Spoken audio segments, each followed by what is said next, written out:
Bueno, mientras que Ángela se va preparando, les recordamos un poquito el currículum de Ángela también. Ella es ingeniera agrónoma, recibida en la Universidad Nacional de Rosario, es asesora privada en preservación de árboles y paisajes, fue disertante en distintas jornadas, congresos nacionales y extranjeros y participó en varios trabajos de investigación. Es socia fundadora y miembro de distintas agrupaciones de renombre, Asociación Argentina de Arbolado, Asociación Civil de Arboricultura, RAP, Red Argentina de Paisaje, bueno, un montón de participaciones como miembro y fundadora. Se nota que su pasión por el trabajo no tiene límites. Ganadora de varios premios, exdirectora general de Parques y Paseos de la Municipalidad de Rosario, es coordinadora general de gestión ambiental, coordinadora de la Comisión en Arbolado y Vegetación Urbana del Colegio de Ingenieros de Agrónomos de la provincia de Santa Fe. Bueno, Ángela, te dejamos para tu disertación. Bueno, gracias. Muchas gracias. ¿Se escucha bien? Hola. Bueno, yo como buena ingeniera agrónoma soy así más desordenada, ya lo van a ver. Y bueno, yo lo que definiría es que soy una gran amante de los árboles y como dijo muy bien Ariel, cuando trató de definir algo que se llaman las ciudades biofílicas, que es el término de moda, y que no son otra cosa, Alicia lo definió como ciudades saludables, y lo de biofílico hace relación al amor por la naturaleza, que es algo indispensable, que hace que el hombre vuelva a tener ese contacto original que tenían sus ancestros hace miles de años atrás y que se fue perdiendo en los tiempos modernos porque vivimos alejados de la naturaleza.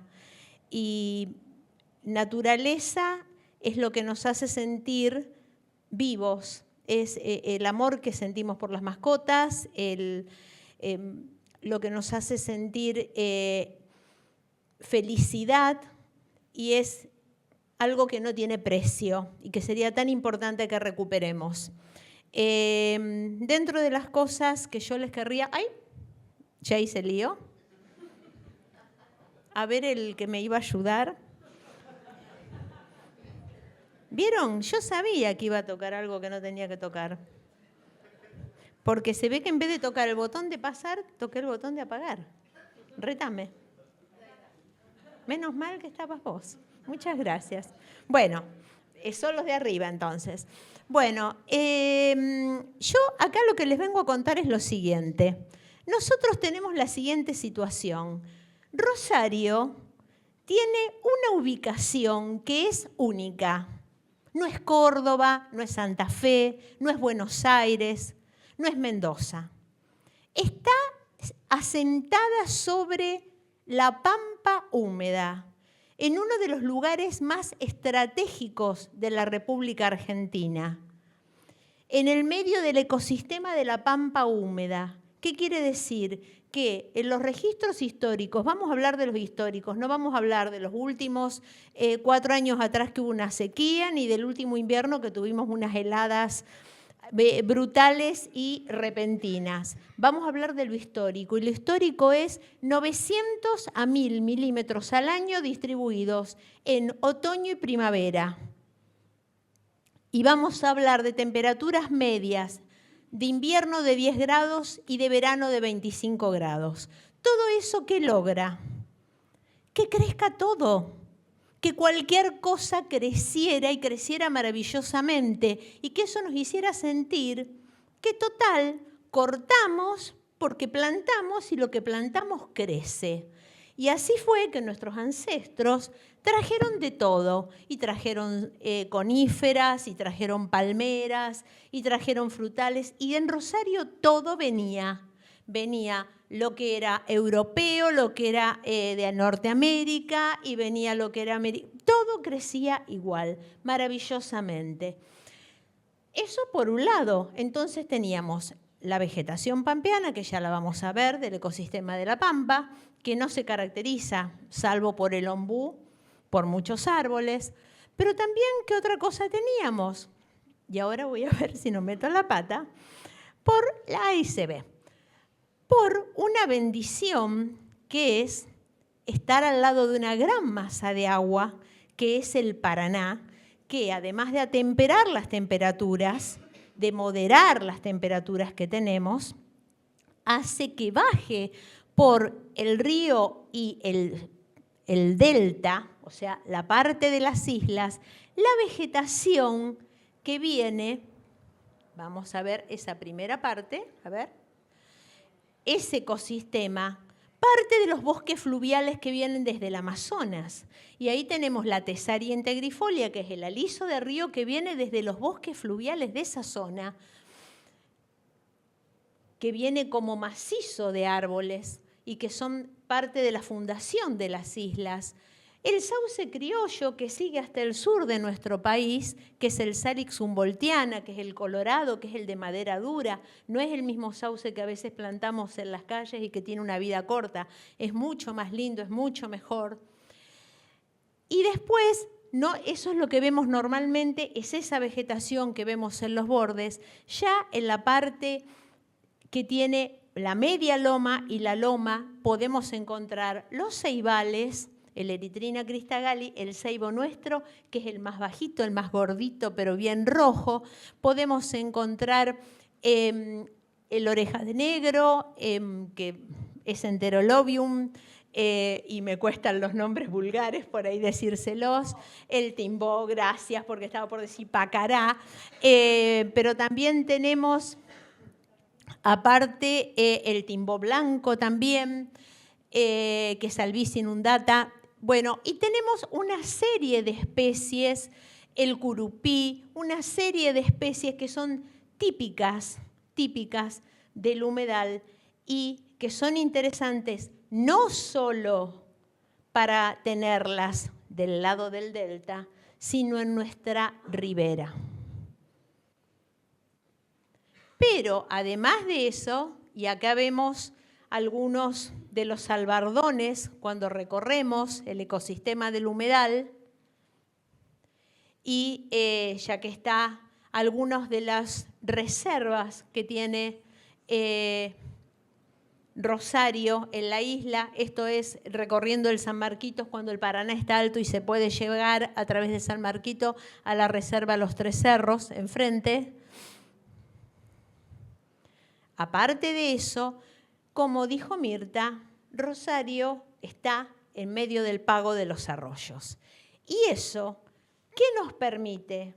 Que aparte del ecosistema de la Pampa y que aparte del ecosistema del humedal, nosotros, el hecho de tener esos dos arroyos que limitan Rosario, al norte el Ludueña y al sur el Saladillo, menos mal que acá tengo los apuntadores. ¡Epa! Muy bien. ¿Qué hacen esos arroyos que recorren de oeste a este hasta desembocar en el Paraná? Son los que nos traen la vegetación del espinal, del ecosistema del espinal, que es maravilloso porque nos traen otro tipo de especies. ¿Por qué se llamará espinal? Porque es el bosque xerofítico. Porque Córdoba no tiene la pluviometría ni los suelos nuestros, pobres. Ellos no tienen lo mismo. Espero que no haya muchos cordobeses acá. Pero es la realidad. Tiene muchas menos especies, no tienen la misma cantidad de especies y la mayoría no tienen ese tipo de follaje. Son plantas con espinas, justamente, porque digamos, sufren esa transformación y con foliolos más chicos para transpirar menos, porque tienen menor disponibilidad de agua. Y esas especies, dentro de las cuales están el espinillo, que es Bachelia cavem, la cinacina, Parkinsonia culeata, y también está el molle, el Eschinus molle, que es el aguaribay, no el aguaribay grandote. El aguaribay grandote no es el mismo nuestro. El nuestro es el molle, el chiquitito, el bajito, el que tiene muchos frutitos. El grandote es el que viene del Alto Perú. Pero también el molle viene de esa zona. Entonces, tenemos esa riqueza que entra, a ver si anda, recién andaba, que entra y se traslada y llega hasta el humedal, porque nosotros podemos encontrar espinillos en la isla, porque además tolera periodos cortos de inundación. Y por eso la miel de la isla no solamente es de las especies típicas de la isla, sino también que es de espinillo. Pero miren cómo, digamos, eso enriquece. Y volviendo un poco a lo que decía Mirta, voy a tomar esto de qué importantes son los bordes de los arroyos y el borde del río como corredores biológicos, que esa es la diferencia clara que hay que tener entre lo que es un corredor biológico y lo que es un corredor verde. Un corredor verde puede ser, ya lo vamos a ver, una línea de árboles. Un corredor biológico es un corredor que sirve, como ahí dice, la vegetación que protege la calidad del agua, estabiliza los bordes y provee hábitat y alimento a la fauna. Es lo que permite que la fauna se desplace y sobreviva. Y sirve de conexión entre las comunidades. Es fundamental. Por eso recordemos y no nos olvidemos que hay una ley de bosques que debería seguir vigente en la provincia de Santa Fe, que dice que los bordes de los arroyos no se deben intervenir y que tienen una protección que incluso, y voy a hablar de una persona que respeté muchísimo y que es el ingeniero Lischif, había ampliado a 100 metros de la línea de ribera como zona de protección por la ley de bosques. Zona en la cual no se podía ni sacar vegetación ni construir, ningún tipo, nada. Con lo cual, eso quedaba como intangible para esta función. Qué importante sería que eso siga siendo así, que sigamos defendiendo que eso siga siendo así. Por otro lado, esa oportunidad, y ahora vamos a ver los dos casos de los dos bordes de los arroyos, serían importantes áreas de reserva para lo que otra eminencia, que fue el doctor Morelo, que los invito a leer los trabajos, llamaba las reservas urbanas. Él decía que tener reservas urbanas para los niños, a los que llamaba urbanitas, era fundamental. ¿Para qué? Para que los niños en esos lugares vieran árboles muertos, con hongos, con nidos de hormigas carpinteras, de pájaros. Y ahora vamos a ver algunas imágenes de lo que es la sucesión vegetal, que vieran malezas y demás, porque tiene que haber lugares en donde los chicos vean qué pasa, cómo transcurre la vida, no únicamente el pasto cortado y todo prolijo. Y ahora, a ver si no me equivoco, vamos a ver una situación que es el Bosque de los Constituyentes, con algunas áreas en donde el pasto se mantenía natural y cómo empezaba la toma del área por los espinillos, o sea, donde no se cortaba el pastito. Maravilloso. Esto es vegetación implantada, pero bueno, no deja de ser bello. Y esto es la sucesión vegetal o sucesión ecológica. Esta es la zona del borde del arroyo después de la canalización, cuando se hizo en un momento la canalización, como ambos bordes fueron colonizados por las especies. Incluso los dos bordes fueron colonizados por distintas especies. En uno de los bordes estaban todas las cortaderas y las chilcas. En otro de los bordes eran aguaribay. O sea, eso es por cómo se depositó el suelo, es por el grado de insolación, cómo la naturaleza va cicatrizando, va reponiendo. ¿Qué importancia tiene? el movimiento de esos horizontes. Yo llamo a la reflexión, los árboles de atrás, por supuesto, son los implantados en ese momento. Y todo lo demás es flora espontánea, nativa de sucesión vegetal. Llamo a la reflexión, ¿por qué? Porque nosotros vamos a pasar. Pero esto es como la palabra. Todo pasará, mas tu palabra, Señor, no pasará. Yo soy creyente. Las semillas quedan en el banco de semillas. Nosotros vamos a mover el suelo, vamos a construir arriba, las vamos a tapar. Pero si estudian un poquito, hay semillas que pueden vivir más de 100 años, hay semillas que son pirrófitas, que necesitan que haya un incendio. O sea, las semillas van a quedar de muchas especies. Y después de todo eso, en algún momento van a brotar. Eso confío. Esto es el bosque y esto es el Parque Sur. Mirta les comentaba recién,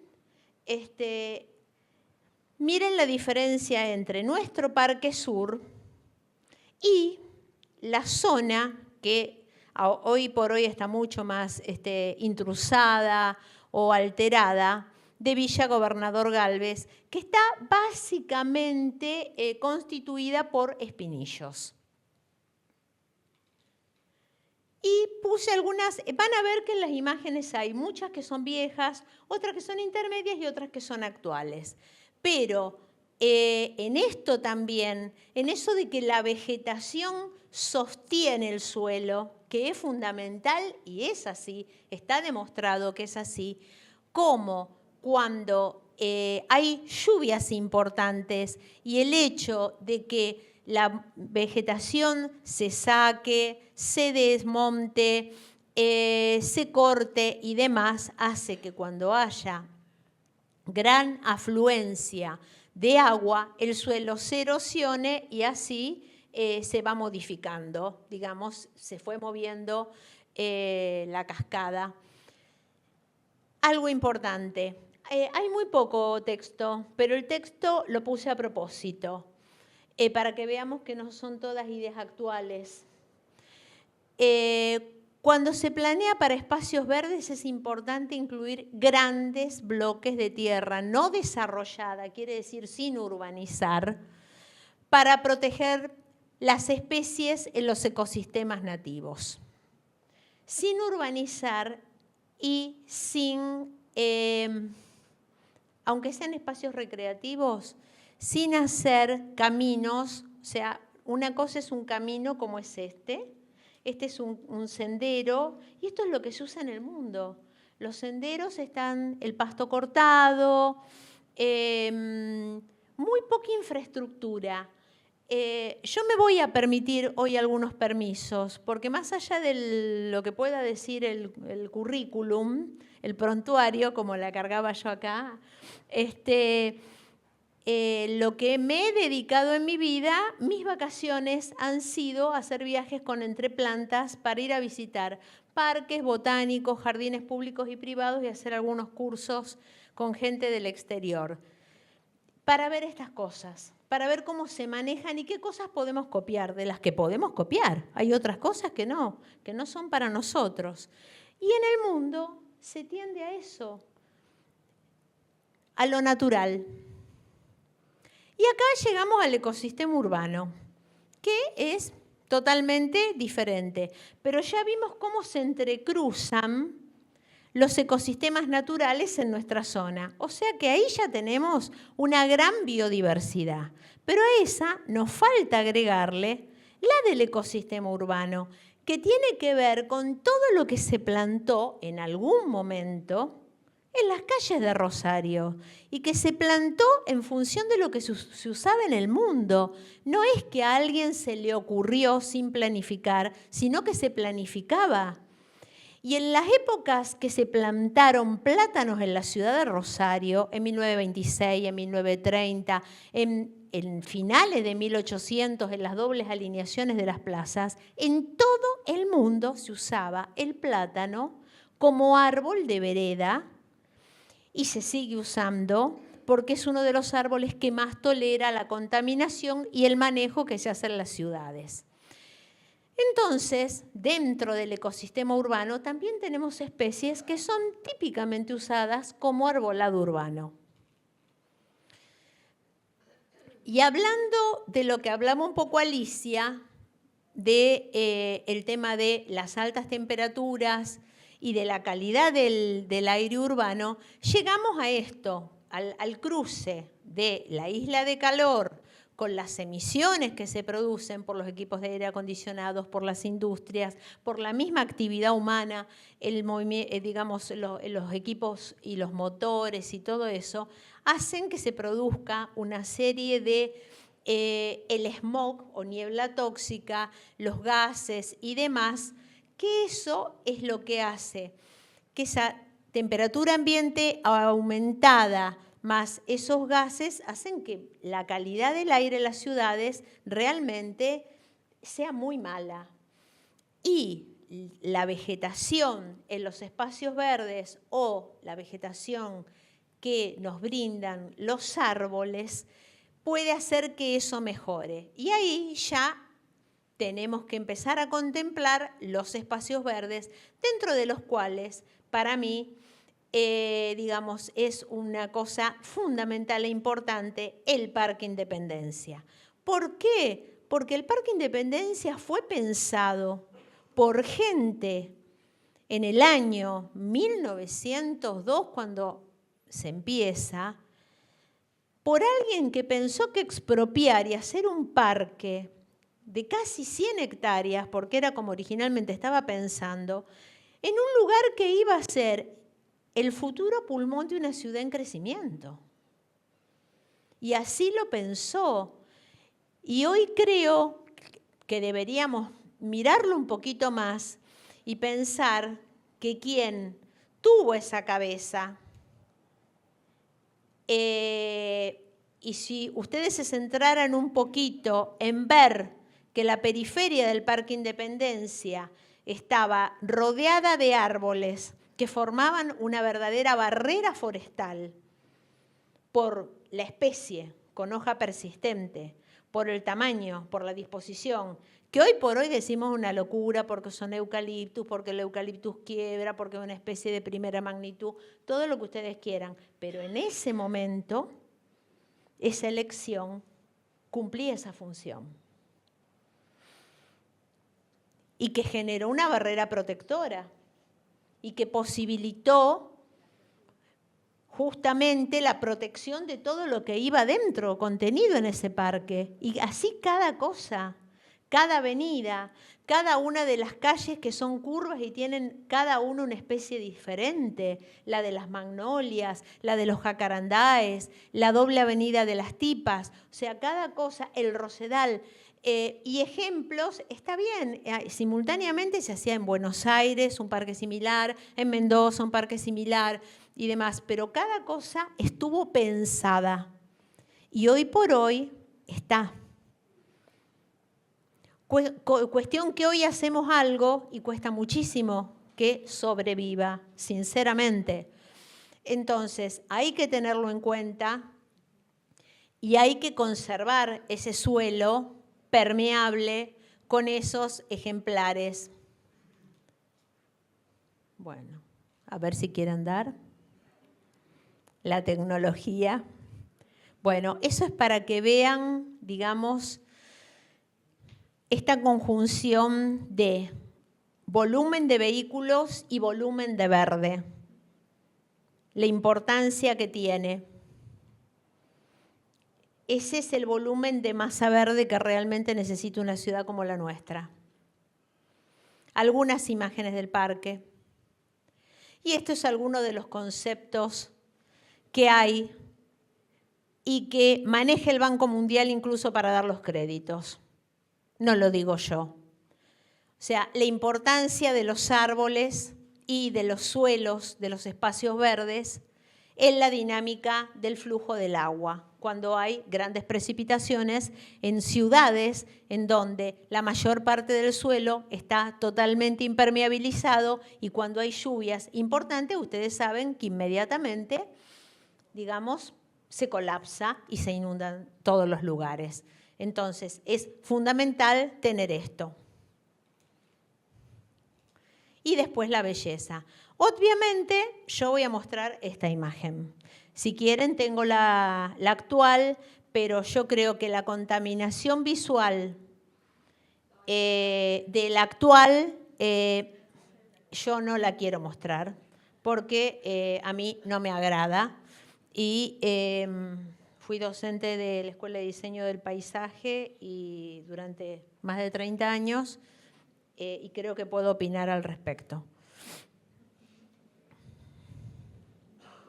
Bueno, y esto lo puse a propósito. ¿Por qué? Porque más allá de que estamos vinculando para llegar a una idea de relación de infraestructura verde que tiene que ver con todo lo que es natural y con todo lo que nosotros podamos llegar a crear para mejorar el verde, es con esto que ahora está de moda, y para que les quede claro que lo de la ciudad de los 15 minutos no se le ocurrió a alguien hace 3 meses, ni 4 años, sino que hay gente con mucho conocimiento del tema, investigadores, que en el año 1993, hace 30 años, recomendaba a todos los residentes urbanos ser capaces de estar en contacto con la naturaleza en caminatas de 15 minutos. Eso significa no solo los espacios verdes son necesarios, sino también los corredores verdes a través de la ciudad como conexiones a los cinturones verdes y a los parques urbanos. ¿Qué quiere decir? Que tenemos que tener espacios verdes cercanos, pero que además para llegar a esos espacios verdes, si tenemos que atravesar el desierto del Sahara, para llegar a ellos no tiene sentido. Y entonces está todo esto que va armando la infraestructura verde, que es, tenemos los parques, los grandes parques, después vamos a ir viendo los otros, pero también tenemos los conectores, que por supuesto ahora los vamos a pasar muy rápido para que no me reten por el horario. Siempre hay que aprovechar. Primero los bulevares. Los bulevares, no hay que hacer desaparecer los bulevares, no hay que achicar los bulevares, porque los bulevares tienen ese encanto de ser canteros anchos que permiten que pongamos árboles más grandes, que no le molesten al vecino con la vereda, que no hay necesidad de achicarlos, de agregarles banquitos o veredas o cosas. Hay que dejar el bulevar para lo verde, para que haya suelo absorbente, para que se desarrolle el árbol. Las avenidas que pueden tener, ahí sí, veredas más verdes. Hay que dejarle espacio a la naturaleza, como puede ser Oroño. Esta es una parte, esta es otra parte. Esto es antes de, pero a mí me gusta porque están los plátanos, es muy cerca de mi casa. Y quería mostrarles algunas de las cosas. Estos son fotos, no se ven, pero acá ya estaban. Esto es una foto de la plantación para que vean cómo están los arbolitos recién plantados de la plantación de los plátanos en 27 de febrero. Y para que vean los plátanos hoy, en este sector de 27 en donde no se sacaron las palmeras, porque vivían murciélagos, por eso se sacaron en otro sector. Los parques que lo vinculan, esto es cuando se plantó la Plaza del Che, o sea, cómo se van vinculando cada uno de esos bulevares con los parques que se desarrollan. Boulevard Segui, Boulevard Rondó antes. Esto siempre me gusta mostrarle esta de Rondó porque es cuando se podaba, pueden aplaudir, no, acá era pisar, cuando se podaba la caña, a la altura de la caña, y Boulevard Rondó. Esta es una vieja postal cuando recién habíamos plantado las pezuñas, las bahuiñas, y esta es más reciente, pero antes de que las podaran. Las fotos son, bueno, lo que se puede. Estas ya me ayudaron a tomarlas, esta no la tomé yo. y ya acá nos vamos del centro, o sea, pasamos de los parques, vamos a ver un poco de arbolado urbano en lo que es centro de Rosario, para ver la biodiversidad. Seguimos con las Pezuñas, pero ya en el centro. Y nos vamos al macrocentro, viendo algunos. Este, por ejemplo, es uno de los ejemplares más viejos de Rosario, en calle Montevideo, y este es relativamente muy joven. Este es culpa mía. Y esta es la cuadra de mi casa. Por eso tiene toda esa cantidad de plátanos. No es porque los vecinos no hayan querido sacarlos, obviamente. Imaginarán ustedes que esa es mi casa. Si ustedes vieran, son todo edificio de 15 pisos y ahí quedé yo. Ahí quedé yo, tengo estos 3 plátanos, ¿ven? Hermosos, son míos. Los vecinos, ya está el parque de fondo. No es que los vecinos no hayan querido sacarlos, ¿eh? No, con el al lado no me hablo porque sacó uno para hacer el garage. Los del edificio nuevo yo salgo y ahí el jefe de obra va, el albañil, y se abraza al árbol y lo acaricia y me mira, como diciendo, no le estoy haciendo nada. Bueno, pero vean la sombra, verán que tampoco están muy podados. Bueno. Esto es para que vean la escala de un árbol urbano, qué árbol puede alcanzar, digamos, acompañar a ese tipo de edificios, 12, 15 pisos. Es difícil también, pero eso al edificio le genera intimidad con el edificio de la vereda de enfrente, porque si no, se estarían viendo todo el día. No a todo el mundo le gusta ver lo que hace el vecino. Bueno, y acá seguimos con esto de la infraestructura verde y ya pasamos a esto de que las vías verdes con frecuencia, es verdad, están ubicadas en las zonas ribereñas por su valor estético y por que las zonas de bordes sirven como conexiones lineales entre las parcelas más grandes y espacios abiertos. Y eso, que yo lo cito acá, pero lo dice Miller. Miller, pueden encontrar el trabajo de Miller, que es magnífico. Está citado en un congreso, hay todo un libro de un congreso de bosques y de arbolado de América Latina y el Caribe. Es un trabajo espectacular, realmente. Y acá tenemos la ribera de nuestro río, digamos, con toda la sucesión de parques y cómo se va vinculando con los bordes de los arroyos y con todos esos recorridos nuestros de calles y demás. Y acá traemos a la historia cómo también lo que es la planificación, que para mí es fundamental, y el paso del tiempo puede ordenar los lugares y ordenar y cambiar para bien o para mal, en muchos casos para bien, con el paso de los años. Y me parece importante ir viendo esos cambios. Esto es ya terminando la pandemia, que no sé si recuerdan que todo el mundo salía a recorrer los parques con esa necesidad. Hubo un resurgimiento de la necesidad del contacto con la naturaleza al haber estado encerrado la gente. Y la gente le sacaba foto a los árboles. Ahí no se quejaban de los árboles, de los pájaros, porque había estado mucho tiempo encerrado.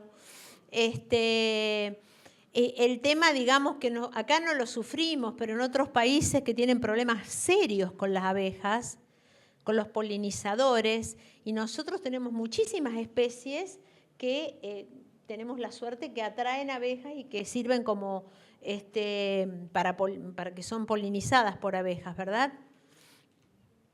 Esta foto me parece magnífica.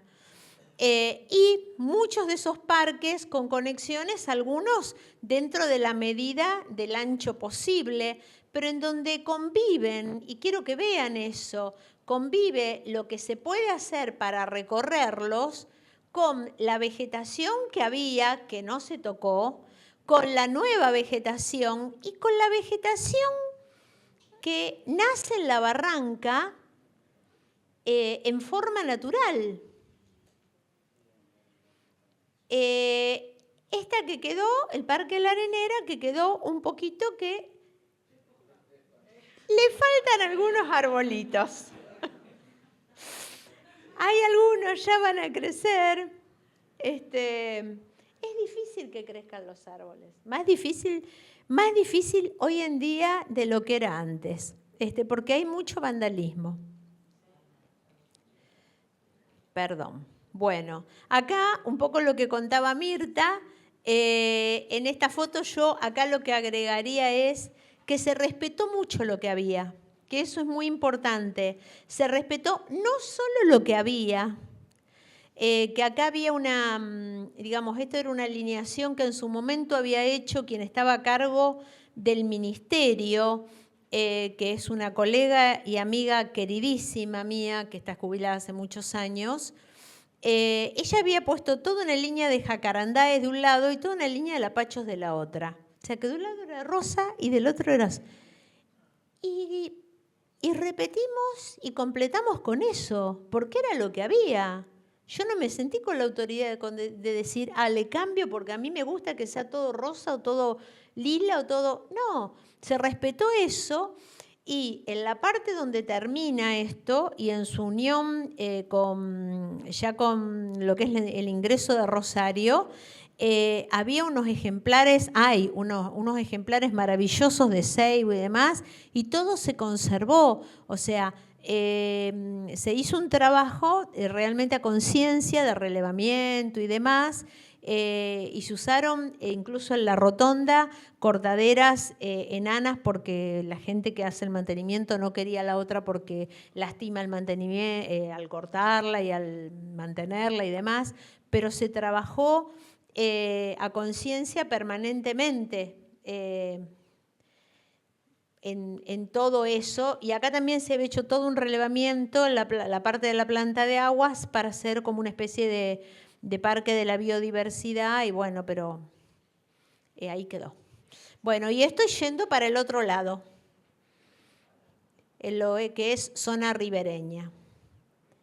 Y acá me estoy olvidando de algo que tenía que decir. Bueno, lo que es arbolado de bordes, digamos, de la ciudad, que también acá las tipas de esta zona son maravillosas y se logró, digamos, la conservación cuando se alejó la reja del puerto, que también se trabajó en tratar de convencer que si se iba a alejar la reja, les respetáramos el lugar.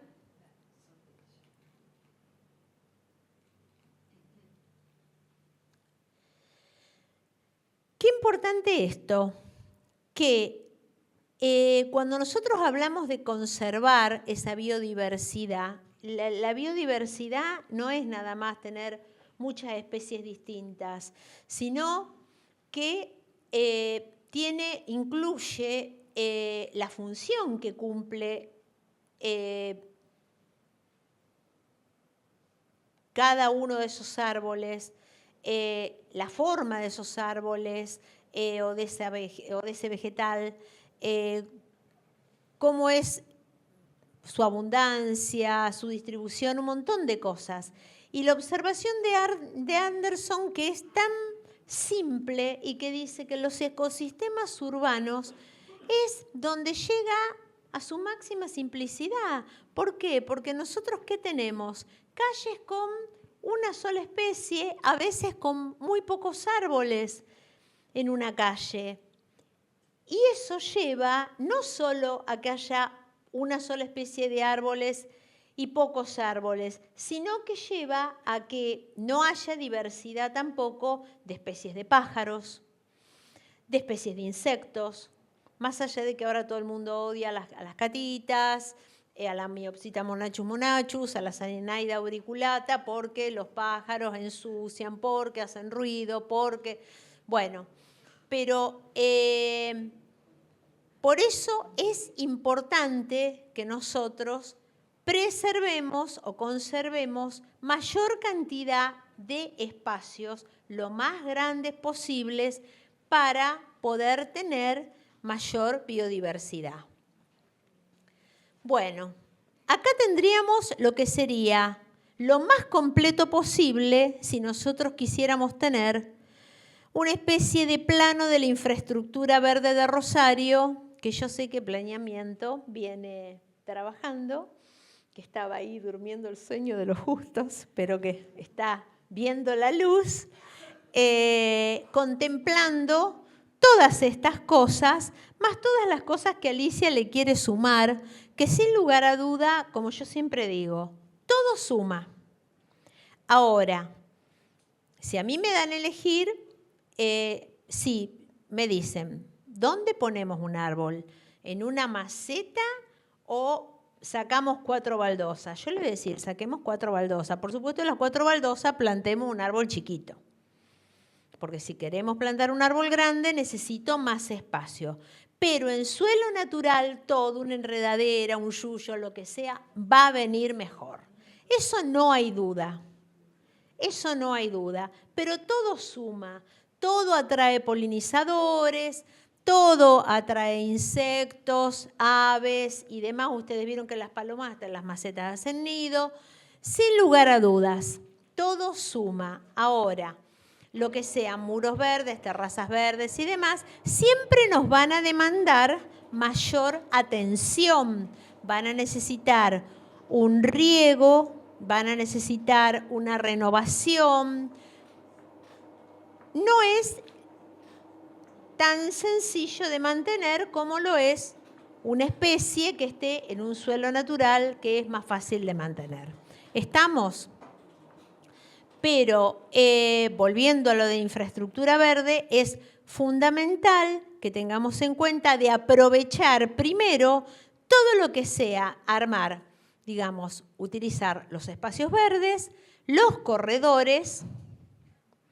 Y dentro de los corredores ustedes ven circunvalación, las vías, que puede ser también aprovecharlas para hacer más huertas urbanas, que también colaboran un montón con estas cosas y demás.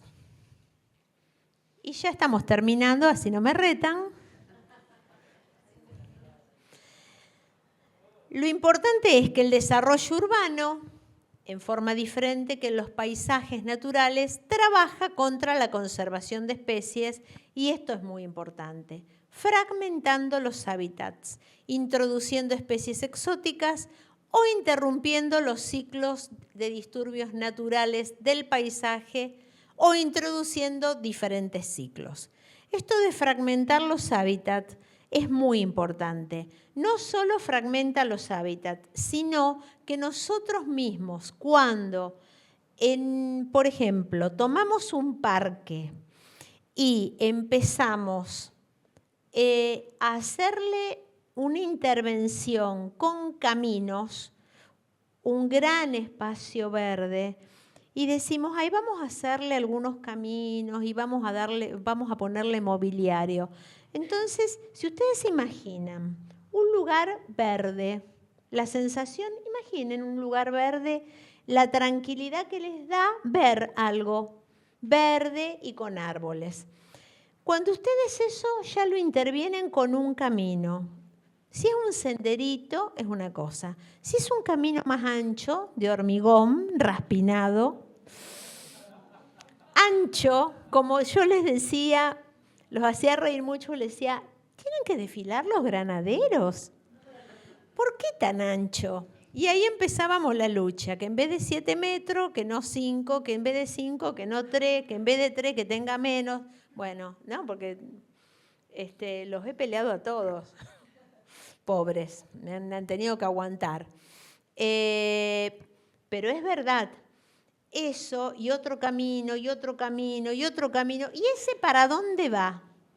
Porque también, o sea, no digo no hacer un camino que sea necesario para que alguien acceda a un lugar, a un mirador, y para que pueda tener accesibilidad a alguien que esté en silla de ruedas, sin lugar a dudas. Pero pensemos eso, porque eso es fragmentar. Y cuando uno fragmenta visualmente, interrumpe el paisaje. Y cuando uno fragmenta con otro tipo de cosas, por ejemplo, con un camino por donde pasan autos, fragmenta los hábitats, porque el pobre animal que pasa por ahí es atropellado. Entonces, eso hay que tratar de evitarlo dentro de lo posible. Para eso hay que planear, hay que planificar. Y por último, si lo ven ahora, pobrecito, lo agarró una tormenta y ahora sufrió mucho con las heladas. Traten de verlo en primavera, que lo tienen acá nomás, en la Plaza de la Coronación. La plaza que está frente al Consejo se llama Plaza de la Coronación, porque vista de arriba es donde se coronó la Virgen del Rosario y tiene la forma de un rosario. Lo comento por si no lo sabían. Los caminos tienen la forma de un rosario. Y este es una ceiba chodati, es un palo borracho blanco, que es monumental, es el palo borracho más lindo que tenemos en Rosario. Me gustaría irme con esto. No fragmentemos los espacios, preservemos el patrimonio heredado, conservemos la biodiversidad de especies en relación a su ambiente. ¿Qué quiere decir? En la ribera, especies de ribera. En los bordes de los arroyos, especies que tengan que ver con las especies que viven en el borde de los arroyos. Y en la forestación de arbolado de ciudad, urbano, especies de arbolado urbano que la gente que hace el mantenimiento sean especies que pierdan la hoja, que se puedan podar, aunque no nos guste la poda, pero es así, que dejen pasar el sol, porque es lo que necesitamos en una ciudad de estas características. Que sea sencillo, para que sea posible. Se lo dice alguien que estuvo en la gestión de eso mucho tiempo. Muchas gracias.